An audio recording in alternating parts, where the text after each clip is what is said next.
about the Inquisition. You have to say Inquisitions. It's plural. And it functioned in different places under different people's control at different times. And there could be, for example, there was a Spanish Inquisition and a Portuguese Inquisition. And those were very different than, let's say, the Roman Inquisition or the medieval Inquisition. So it gets a little more complicated, especially when one considers that the Spanish Inquisition was under the King of Spain, as was the Portuguese was under the Portuguese, okay, king. And so it makes things a little bit more difficult. One thing about the Inquisition you have to keep in mind is there are actually two stories. There's the stories of the actual institution, how it began, how it functioned in different places, who controlled it, who didn't control it at times. Number two, then there's all the stories about the Inquisition. Okay, and so sometimes they can be very, very different. And like anything, aspects of the stories of the Inquisition grew larger in the telling by some groups. We also only associate the Inquisition often only with the Roman Catholic Church.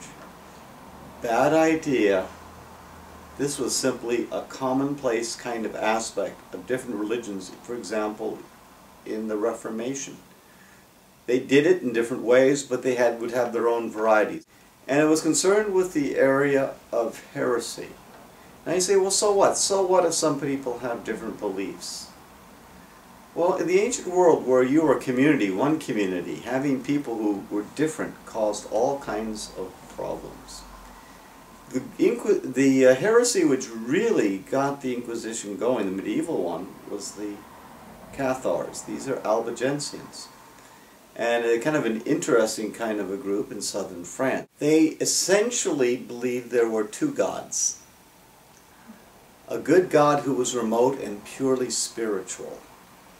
A physical God who at times was actually even called Satan. And these two gods are always in opposition.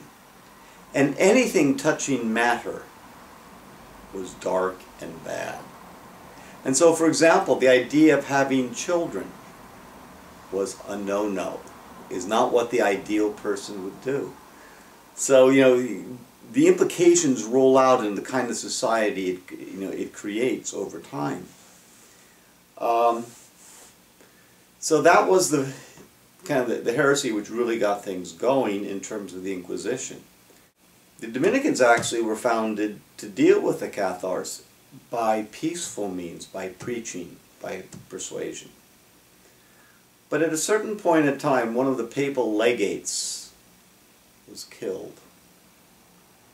And so then the Pope called a crusade, and the French government saw this as an incredible opportunity, both of exerting their own force and influence, but also of cutting back the influence of the local nobility.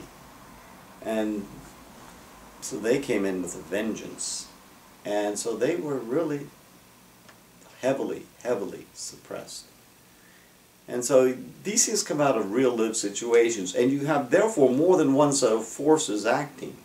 You have the force, for example, of a church who wants to preserve authentic belief and teaching.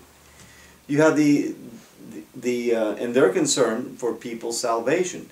But you also have the king or the nobilities or whoever's controlling, and their ability to control a populace, okay, and keep it organized, not keep things in place.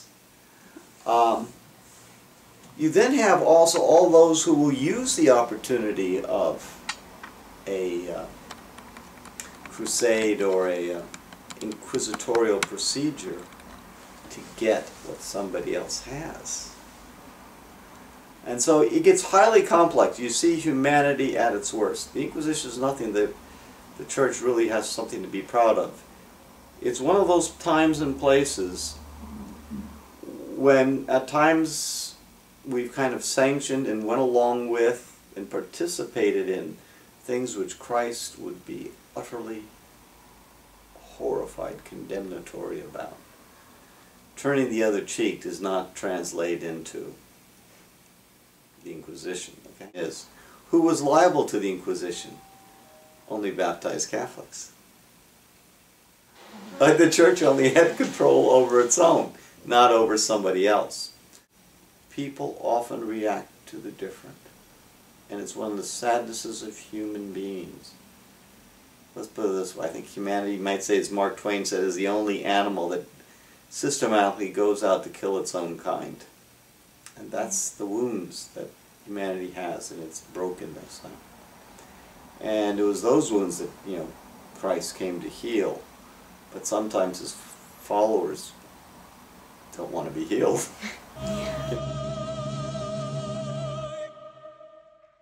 See, the point is this: God can use any instrumental causality he wants to create. So don't, if you try and think you got God in a box, he'll break out.